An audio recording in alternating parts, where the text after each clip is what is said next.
Friends, welcome to exam information.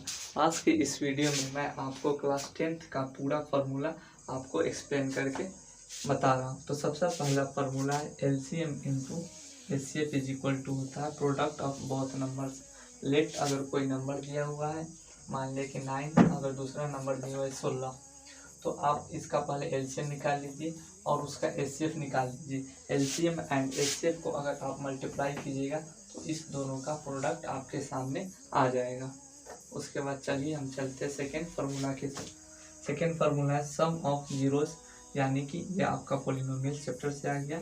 ये alpha plus beta is equal to होता है आपका minus coefficient of x divided by coefficient of x square is equal to, यानी कि आप या तो ये लिखिए या तो ये लिखिए। फॉर एग्जांपल, अगर आपका इक्वेशन है x square minus 4x plus 6, आपका कोफिशिएंट ऑफ एक्स स्क्वायर ये हो गया, मतलब कि यहाँ पे 1 हो गया coefficient of x square, coefficient of x हो गया 4 और कांस्टेंट टर्म आपका हो गया 6। तो तीसरा फार्मूला है product of zero alpha into beta is equal to होता है constant term divided by coefficient of x square is equal to c by a. या तो आप ये फार्मूला याद कीजिए, अदरवाइज ये फार्मूला। फोर्थ फार्मूला है क्वाड्रेटिक इक्वेशन का, जिसका होता है minus b plus minus root under b square minus 4ac by 2a। इसके जगह पे आप रूट अंडर डी भी लिख सकते हैं और देख सकते हैं कि डी का वैल्यू होता है B square minus 4ac। Six formula की तरफ चलते हैं। एपी से आपका ये फार्मूला दो फार्मूला है। A n is equal to होता है a plus n minus 1 D.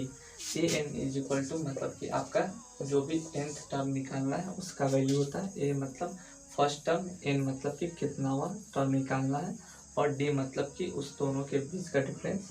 Sum of nth term का फॉर्मूला होता है n by 2 A plus n minus 1 D. Sum of n term मतलब कि एपी का सम आपको निकालने के लिए इस फार्मूला का अप्लाई करना होगा। नेक्स्ट फार्मूला है डिस्टेंस फार्मूला। इसका फार्मूला होता है root under x2 minus x1 का square plus y2 minus y1 का स्क्वायर। नेक्स्ट फार्मूला है सेक्शन फार्मूला। इसका m1 x2 plus m2 x1 divided by m1 plus m2। इससे x का वैल्यू निकलता है, जबकि m1 y2 plus m2 y1 divided by m1 m2 से आपका y का वैल्यू निकलता है। फार्मूला नंबर 10 है mid point formula. x1 plus x2 divided by 2 और दूसरा होता है y1 plus y2 divided by 2। इससे आपका x का वैल्यू निकल जाएगा, जबकि इससे आपका y का वैल्यू निकल जाएगा। उसके बाद हमारा नेक्स्ट फार्मूला है साइन थीटा, यानी कि ट्रिग्नोमेट्रिक पार्ट में हम आ चुके हैं। तो sine theta is equal to होता है परपेंडिकुलर बाई हाइपोटेनस। लेट यहाँ पे आपका एक ट्राइंगल है ए बी सी, तो इसमें आपका परपेंडिकुलर ये हो गया, हाइट ये हो गया। तो इस यानी कि A B by A C कीजिएगा तो आपका साइन थीटा का वैल्यू निकल जाएगा। कॉस थीटा इसको इससे डिवाइड कीजिएगा, यानी कि B C divided by A C कीजिएगा तो आपका कॉस थीटा का वैल्यू निकल जाएगा। टेन थीटा, अगर साइन थीटा और कॉस थीटा को रेशियो निकालिएगा तो आपका पी बाई बी मतलब कि आपका परपेंडिकुलर बाई बेस आपका वैल्यू आ जाएगा। उसके बाद कोसेक थीटा साइन थीटा का रेसिप्रोकल होता है। उसके बाद सेक थीटा आपका 1 by sec theta cos theta का रेसिप्रोकल होता है। कॉट थीटा टेन थीटा का रेसिप्रोकल होता है। उसके बाद ये तीन फार्मूला है जो कि मोस्ट इम्पोर्टेंट फार्मूला है और यहाँ से एग्जाम में 100% आता है। तो इसका फार्मूला है sine square theta plus cos square theta is equal to 1 plus tan square theta is equal to sec square theta, 1 plus cot square theta is equal to sec cosec square theta. सारे formula को आप note down कर लीजिए। चलिए एक 8-9 और formula बाकी है, उसे भी हम कंप्लीट कर लेते हैं। तो चलिए हम नेक्स्ट फार्मूला की तरफ चलते हैं। तो एरिया ऑफ सर्कल, ये तो सबको पता होगा, पाई आर स्क्वायर होता है और सरकमफ्रेंस का 2 पाई आर होता है। उसके बाद एरिया ऑफ सेक्टर, ये क्लास 10th में एक नया फार्मूला आ चुका है।